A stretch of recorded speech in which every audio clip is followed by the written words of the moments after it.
Alors, autre chose, il a eu des messages par médium, donc de sa mère, où il a eu 2 chiffres, le 7 et le 5. Regarde, de quoi s'agissait-il? D'où venaient d'abord ces messages, premièrement?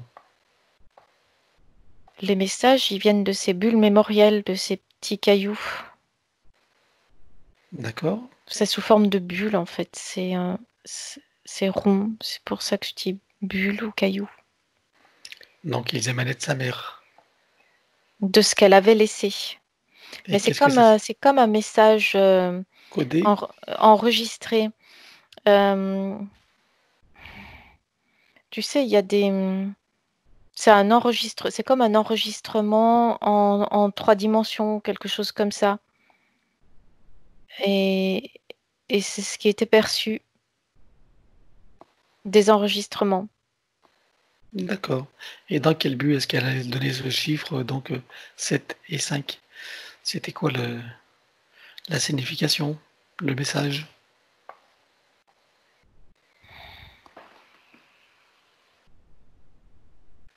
C'est les codes du cordon ombilical. Mmh. Ah bon? 7 et 5? Il y a une histoire de code, je sais pas pourquoi, avec lui depuis tout à l'heure. Bah oui, puisqu'il cherche les codes tout à l'heure depuis, Mhm. alors regarde, apparemment c'est un spécialiste des codes. Alors regarde, ces codes de cordon ombilical, c'est quoi? 75, 7 et 5? Qu'est-ce que ça signifie? Prendre l'information. Il y a un code d'entrée et un code de sortie. Euh, Code d'entrée 7, code de sortie 5. Mais ça correspond aux dimensions. Euh, c'est bizarre ça. Mmh. C'est On comme a s'il l'habitude du était. bizarre.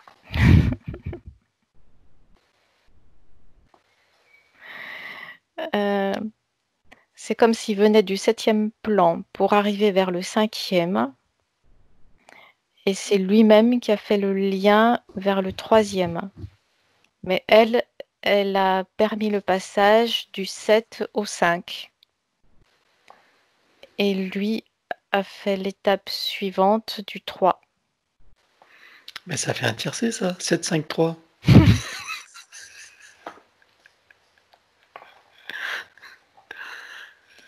Mais il a la facilité d'aller au 5. D'accord. Et de quelle manière elle lui a permis ce passage entre le 7 au 5? Par le fait de faire venir sa conscience dans la physicalité en passant par la grossesse physique et la naissance sur le plan physique. Ah d'accord, OK. OK, très bien. Est-ce qu'il y avait un lien entre sa mère et lui avant ses incarnations? Il a la facilité d'aller du 3 au 5. Je veux dire cinquième dimension. Il J'ai a... compris. Hmm. Euh, Qu'est-ce que tu m'as dit? Est-ce qu'il y avait un lien entre sa mère et lui avant l'incarnation? Il se connaissait d'avant, D'où? du 7e plan terrestre, incarnation D'accord, précédente. du septième plan. D'accord. Donc ils se sont connus dans la septième dimension. Oui, Sous quelle forme? À quoi il ressemblait dans cette forme en septième e die alors?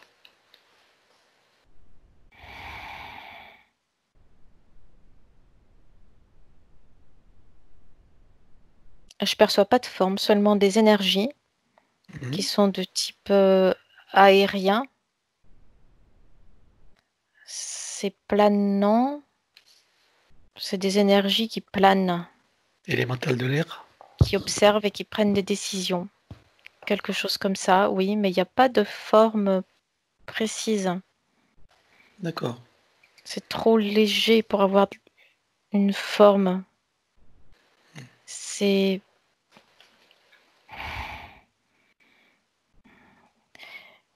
où le type de forme qui vient, c'est des ailes, mais des ailes qui planent. Tu sais, comme les oiseaux qui planent et qui observent. Comme des rapaces. C'est ça, qui observent de très haut, mais avec une vision qui peut s'adapter à tous les plans et dans le détail, qui peut aller jusqu'au microscope. Longue vue, télescope, microscope, quoi. Mhm. Pratique ça. Ah, ça me plairait.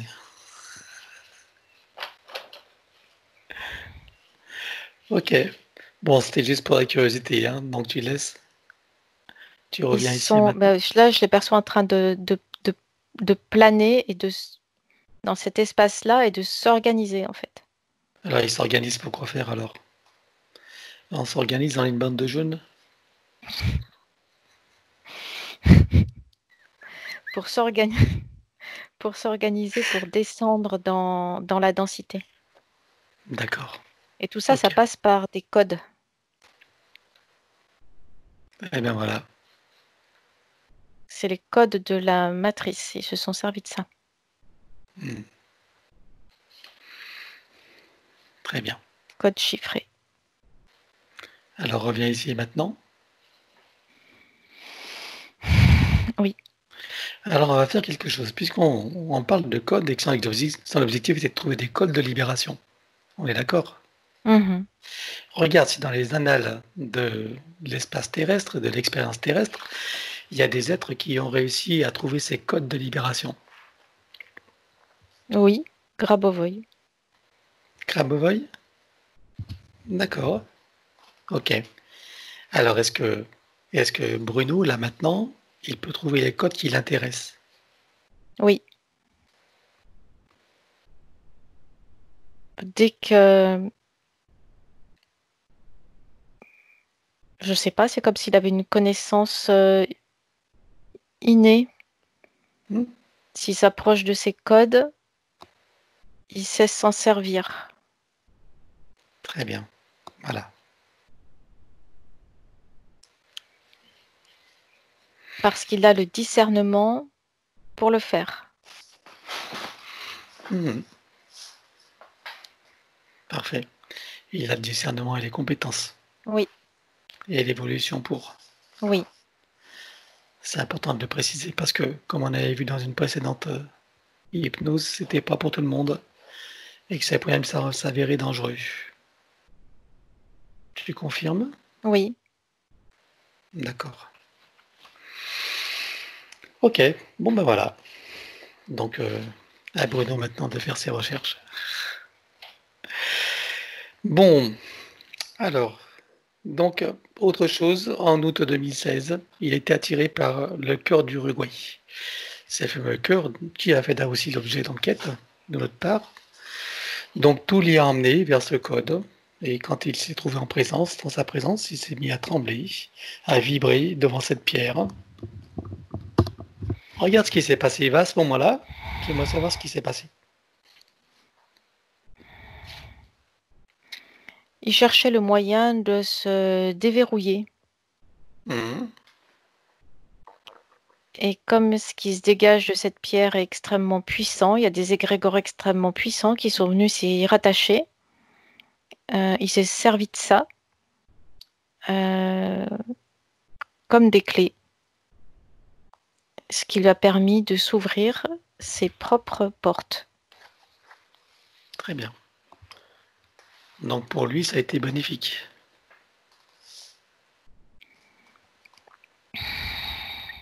C'est comme jouer avec le feu, c'est-à-dire qu'il faut faire attention.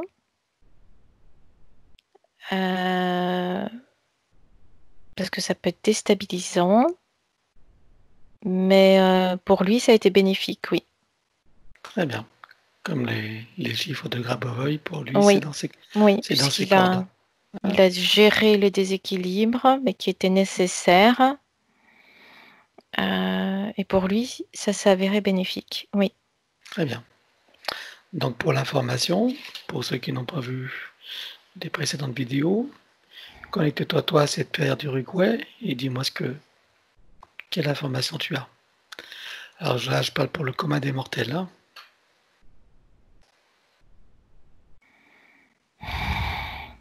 Il y a quelque chose de très puissant en fait avec cette pierre Mhm.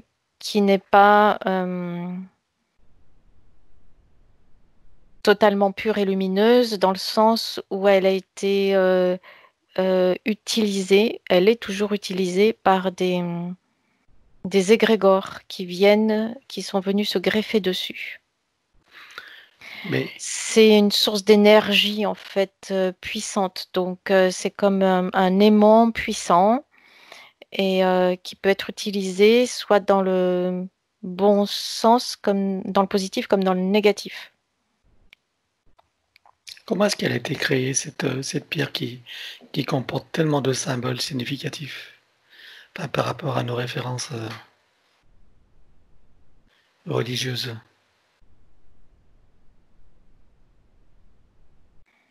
C'est comme s'il y avait eu plusieurs étapes et que chaque égrégore s'en était servi pour venir y apposer sa marque. Et c'est ça qui fait qu'elle porte en elle à la fois le positif et le négatif. Des égrégores religieux, c'est ça? Oui. Et c'est une clé puissante. D'accord. Ok. Et comment est-ce qu'elle a été créée au début? D'où est-ce qu'elle vient cette pierre pour avoir cette puissance avant d'être polluée par ces égrégores?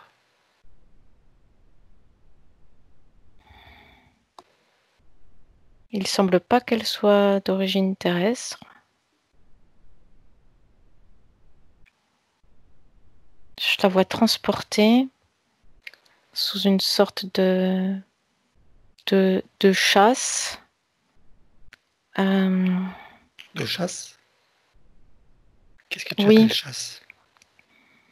tu sais, c'est dans les églises, les reliques, ils les mettent dans une Hmm. sorte de, De de, vitrine, hein. de Oui, l'enfant. vitrine, tu vois. Ouais. Mm. Et qu'est-ce qui l'a emmenée là alors? Regarde d'où est-ce qu'elle vient. Cherche son origine. Remonte en arrière. Regarde d'où elle est partie. C'est intéressant.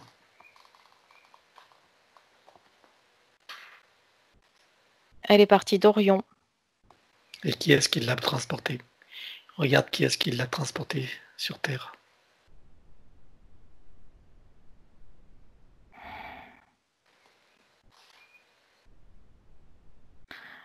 Bah, il y a eu plusieurs transports en fait. Alors étrangement, je vois les dracos qui s'en sont emparés. Et comme si ça n'était pas prévu qu'elles viennent sur le plan terrestre. Hmm. Et après, qu'est-ce qu'ils en ont fait alors? Elle a été gardée longtemps cachée, comme si elle avait disparu. Disparu aux yeux de toutes les consciences et des couches de fréquences qui sont venues la cacher.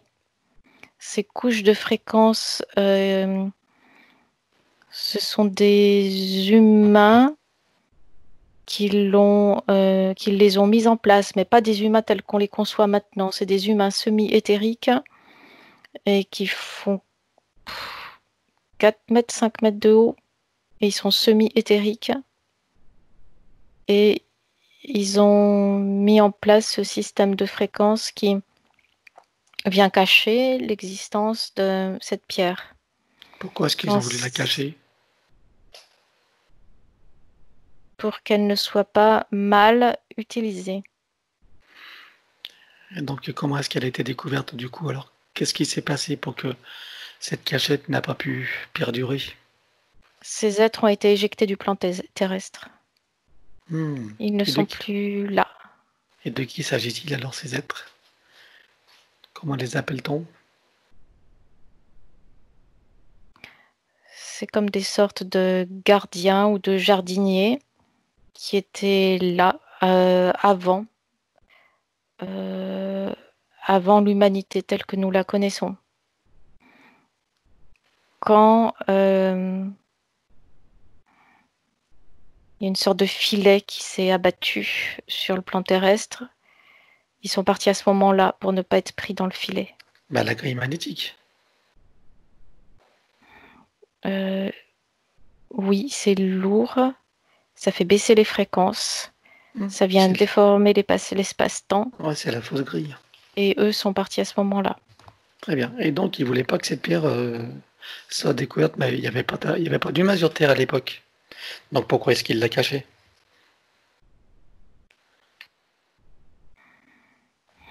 Vis-à-vis de qui il l'a dit caché alors? Parce que cette pierre, elle rayonne au-delà du plan terrestre. D'accord. Son information, elle est multidimensionnelle. Donc ça va bien au-delà du plan terrestre. Et elle avait déjà été mal utilisée. Et je la vois à un moment donné, elle a été aux mains des Dracos. C'était pour éviter que ce type de situation se reproduise. Et qu'est-ce qu'ils en ont fait les Dracos en l'utilisant mal alors? Ça leur a servi à faire quoi? À augmenter leur puissance, mais leur puissance de nuisance. Ok. Et aujourd'hui, si tu reviens ici et maintenant, Elle est polluée. voilà. Comment tu la vois entre les mains de celui qui la possède maintenant, de celui qui la véhicule? Elle est alourdie par tous les égrégores qui sont venus se brancher sur elle. Et quel effet ça fait sur celui qui la possède? Et surtout ceux qui s'en approchent? Tout dépend sur quel égrégore ils sont branchés. Donc on a vu que pour Bruno, eu égard à son énergie et ses compétences, ça lui a été bénéfique. Mais pour la plupart des gens, qu'est-ce qui se passe? Dans la plupart des cas, c'est bénéfique parce que ça passe par un égrégore qui rend les choses bénéfiques, mais l'égrégore se nourrit aussi au passage. Je ne sais pas si c'est clair ce que je dis. Oui, c'est bénéfique, en même temps il se nourrit. Donc alors c'est quoi finalement pour la personne, c'est bien ou c'est pas bien? C'est ni l'un ni l'autre. Mhm. C'est-à-dire qu'il y a les deux aspects D'accord. Alors toi, qui viennent s'équilibrer. donc toi, tel que tu la vois, tu irais voir cette pierre, tu la toucherais? Non, parce que je ressens une aspiration de cette pierre et Voilà, je ne veux pas m'y connecter. voilà, très bien. Donc Bruno demande si on peut la libérer, cette pierre.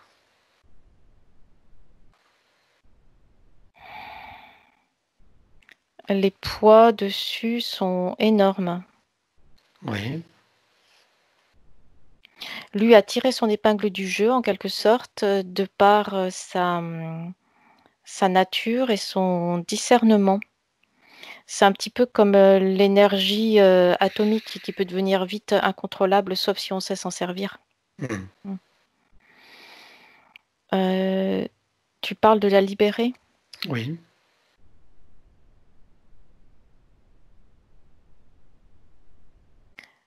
Cette pierre a fini par avoir sa propre conscience. Ah bah justement, demande-lui si elle accepte d'être libérée.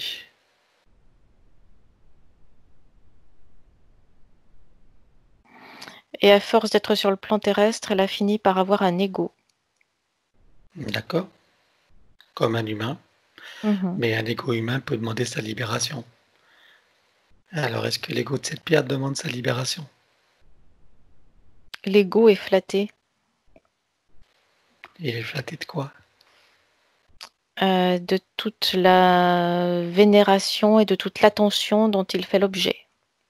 Bah justement, tu peux lui expliquer qu'il sera encore plus flatté parce qu'il sera encore plus vénéré une fois libre. puis il sera encore plus utile.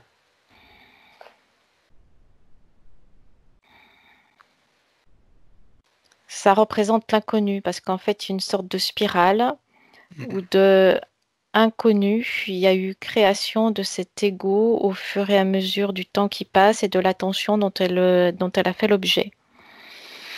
Donc, déconstruire tout cela, est-ce que ça signifie déconstruction de l'ego? L'ego lui-même a un système de survie. Bien sûr. Et oui, c'est le propre de l'ego, la Mhm. survie. Alors, fais-lui une proposition. Dis-lui qu'on peut faire un essai, et si ça ne lui convient pas, on remet tout en place. On revient comme avant. Est-ce qu'il va avoir la curiosité de voir ce que ça peut donner? C'est lui qui choisira. Est-ce que ça lui va? Il s'est mis en mode alerte parce que là, il est sollicité par tous les égrégores qui exercent des pressions sur lui. Ben oui, qui veulent survivre, Mhm. justement. Donc dis-lui que c'est lui qui doit décider, puisque c'est lui qui porte ça. Donc on lui propose simplement de faire un essai, si ça ne lui convient pas, il récupère tout. Il ne peut pas faire meilleure proposition.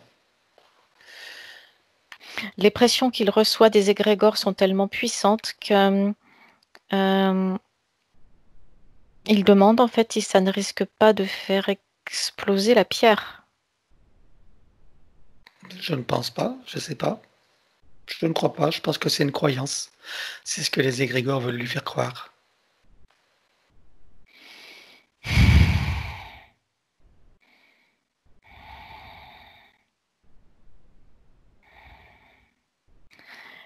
C'est comme s'il avait un choix difficile à faire. Il se retourne vers l'intérieur, vers la conscience de la pierre elle-même. Parfait. Qui est différente de l'ego à qui on s'adresse là. Très bien.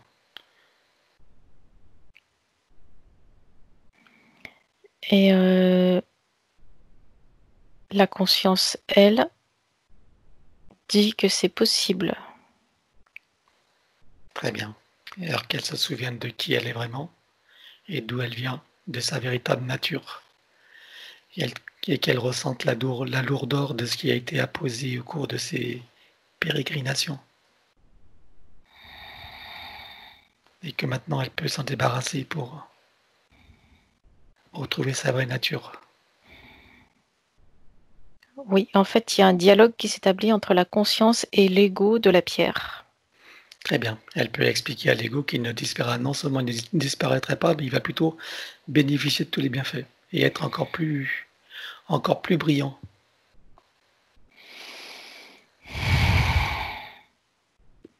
Oui. Il est OK? Oui. Très bien.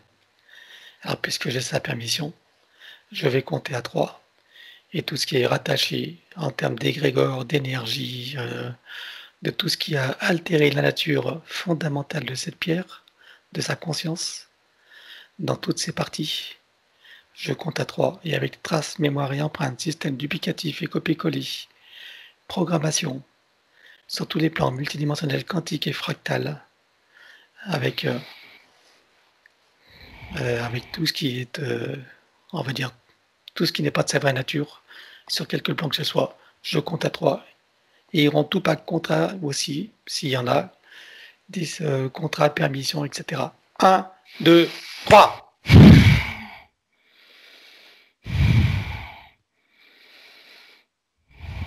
Ça fait une explosion, mais les échos arrivent jusqu'à nous.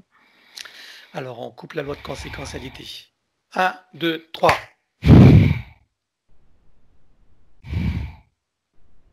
C'est bon. Alors, comment tu la vois maintenant?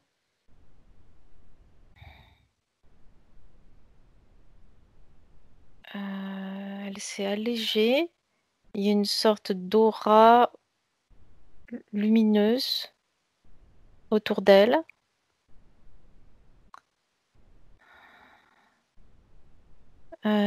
Mais c'est une lumière douce. C'est pas brillant. Alors demande à son ego comment il se sent maintenant. Désemparée. Désemparée? Mhm. Oui, alors il faut la reconnecter à sa source. Tu l'as reconnectée à sa source. Allez, c'est ça qui lui manque.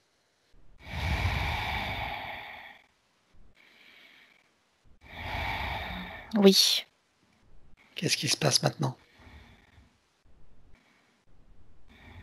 Il y a les corps subtils de la pierre qui se mettent à vibrer. Et qu'est-ce qui se passe? Elle prend de la densité et sa luminosité augmente. Sa lumière augmente.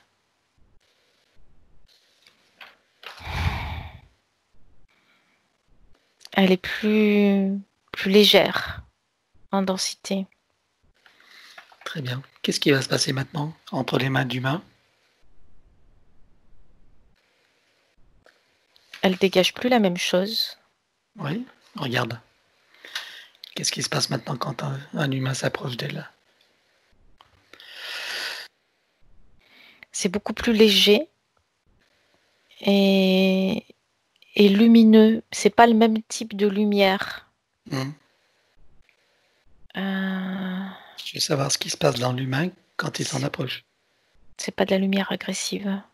Ça, il y a une sorte d'amour inconditionnel qui émane d'elle comme un cœur euh, qui se met en liaison avec le cœur de l'humain qui s'approche d'elle. Et ça crée un champ vibratoire fort, intense, protecteur et réparateur. Alors regarde si c'est adéquat de lui proposer de se connecter au cœur de Gaïa en même temps. Oui. Qu'est-ce qui se passe quand on fait ça? Euh, il y a une montée en fréquence immédiate, très haute, très pure, très forte. Et ça retentit en écho sur plusieurs plans. C'est comme une sorte d'explosion de fréquence. Légère, lumineuse, vibrante. Ça aide, euh, ça aide le cœur de Gaïa. Et si elle se connecte en même temps au soleil central, à la grille magnétique, à la grille cristalline, non?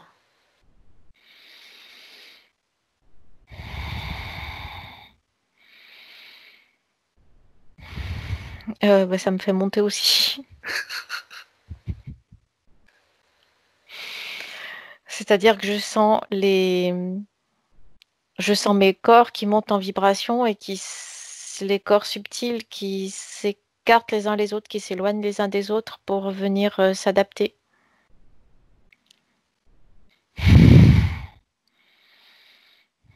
Ça fait une montée en expansion.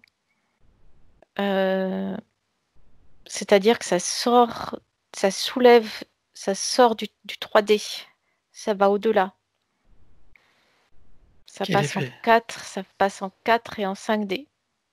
Alors quels effets ça fait maintenant sur la Terre, sur les consciences qui habitent la Terre, qu'elles soient en 3D ou sur les autres? Qu'est-ce qui se passe maintenant? C'est une vague, c'est comme un tsunami de fréquence haute qui part, ça part du cœur de Gaïa en fait. Et c'est comme un tsunami fréquentiel. Et ça balaye tout le vivant qui est à l'intérieur, dessus et au-dessus.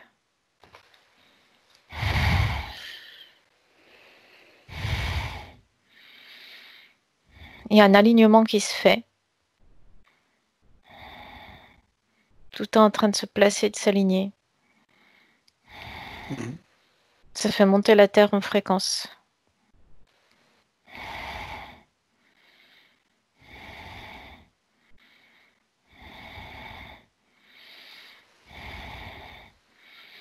Ça vient s'aligner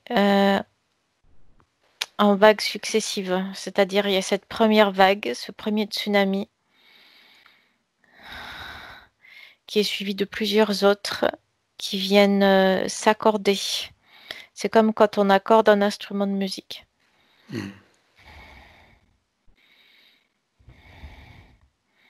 Chaque cellule de Gaïa et des êtres qui se trouvent sur elle, en elle et dans sa périphérie viennent s'accorder. Et ça s'étend en vagues successives, mais ça s'étend dans tout notre univers. C'est ce que les Dracos voulaient éviter, du coup. C'était ça.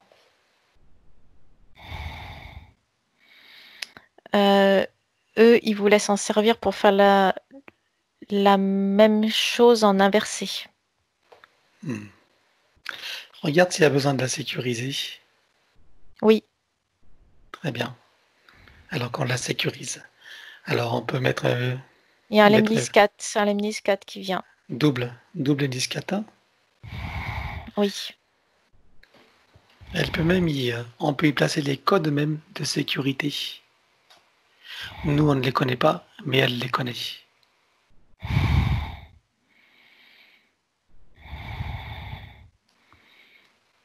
ça part dans tous les sens. Qui la rendent intouchable, invulnérable, inaliénable. Ça part de son centre, de son cœur. Et c'est des codes d'information qui partent à toute vitesse, en fait. Voilà. Dans tous les sens. C'est fractal.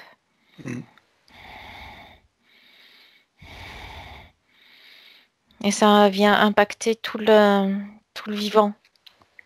Mais pas seulement les humains. Ça vient impacter tout. Animaux, végétaux. Oui. Et les autres dimensions. Oui, c'est ça. C'est multidimensionnel. C'est ça. Très bien.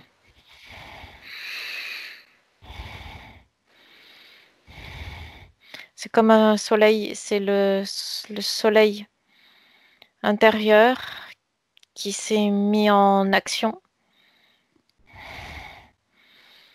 Mais ça crée un mouvement, une spirale en expansion. Très bien.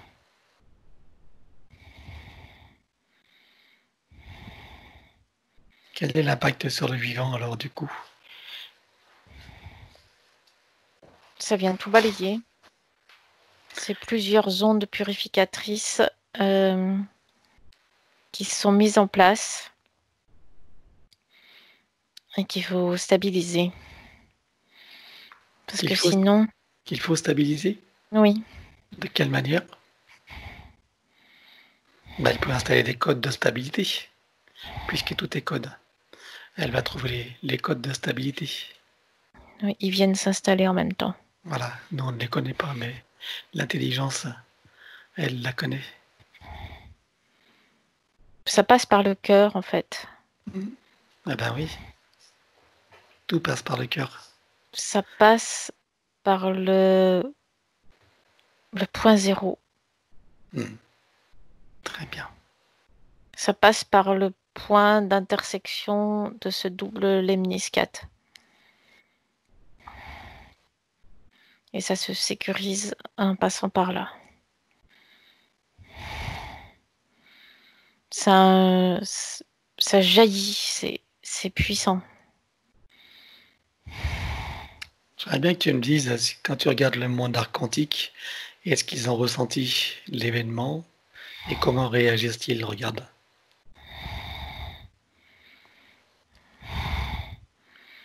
Ça a créé l'inverse. Ça a créé l'inverse dans leur monde. C'est-à-dire? C'est en rétractation dans leur monde, ce qui est en expansion. Là est en rétractation dans leur monde, dans leur réalité.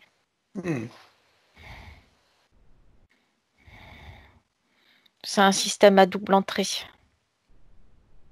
Ce qui s'expanse dans un monde se rétracte dans l'autre. Mhm. Et comment réagissent-ils alors, les archontes, là? Ça doit leur faire drôle. Il y a un état de sidération qui se crée. C'est-à-dire qu'il n'y a pas de, il y a pas de réaction. C'est une sidération. Très bien. Regarde s'il faut. On a fait la loi de conséquentialité, mais c'était pour nous. Regarde, c'est à ce niveau-là, il faut supprimer la loi de conséquentialité. Oui, parce que sinon, Voilà, il y a l'effet rebond. oui, ça peut Alors, s'inverser. très bien. On supprime la loi de conséquentialité. 1, 2, 3.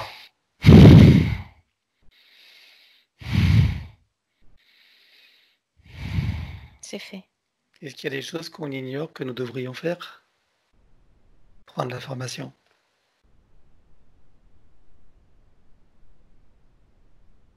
Là, ça s'est stabilisé.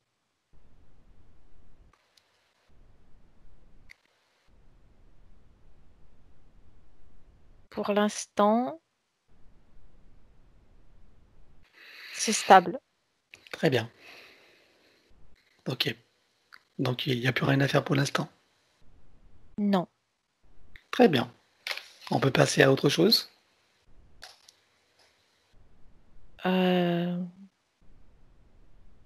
Il faut que je redescende parce que je suis à l'entrée Bon, redescends tes fréquences. d'un Ouais. soleil. Ok, allez, redescends tes fréquences. Tu reprends des fréquences, on va dire, adéquates pour toi. Donc tu les descends.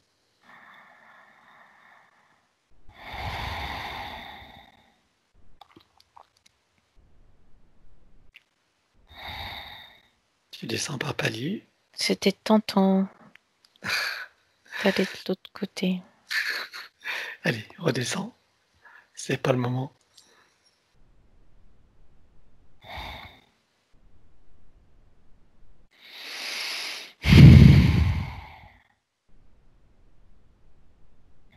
Oui, c'est en train de redescendre Mhm. par palier. Mhm. C'est bon. C'est bon? T'es à combien là?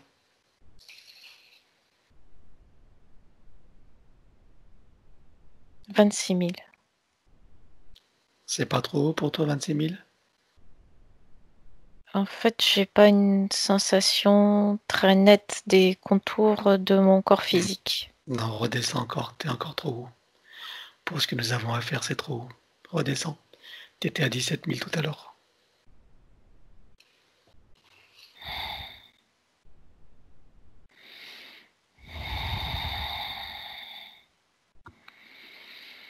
Là, c'est bon. Je suis revenue à 17 000. Voilà. Très bien. C'est bon? Tu me dis quand on peut continuer. Oui, ça s'est stabilisé. C'est bon. Ok. Alors, donc après avoir côtoyé cette pierre, les choses se sont libérées. Il a commencé à écrire. Bon. Donc, vu ce que tu as dit, ça paraissait pas étonnant. Maintenant, puisque ça a ouvert des portes, hein, ça a donné Il des... s'est servi de l'énergie Mm. pour ouvrir ses propres portes. Alors, j'aimerais que tu t'intéresses au message qu'il a reçu à partir de là, qu'il dit être plein énormément d'amour. Regarde d'où venaient ces messages. Vu qu'il n'était pas complètement libre, quelle était l'origine de ces messages?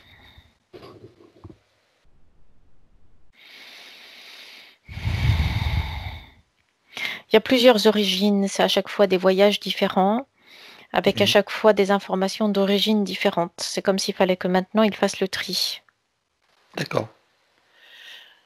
Mais est-ce qu'à ce moment-là, il y avait des messages qui étaient interférés ou c'était d'origine différente mais de lumière?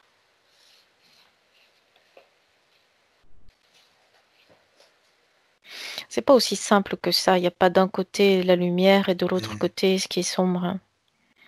Il a rapporté différentes informations de différents plans chacune représentative de plusieurs points de vue et de plusieurs niveaux de connaissance. D'accord. Tout est juste à son niveau. Ok. Très bien. Alors, le fait qu'il touchait les fruits qui séchaient, et le fait qu'il entend, qu'il perçoit, mais qu'il ne voit pas, qu'est-ce que tu peux dire là-dessus?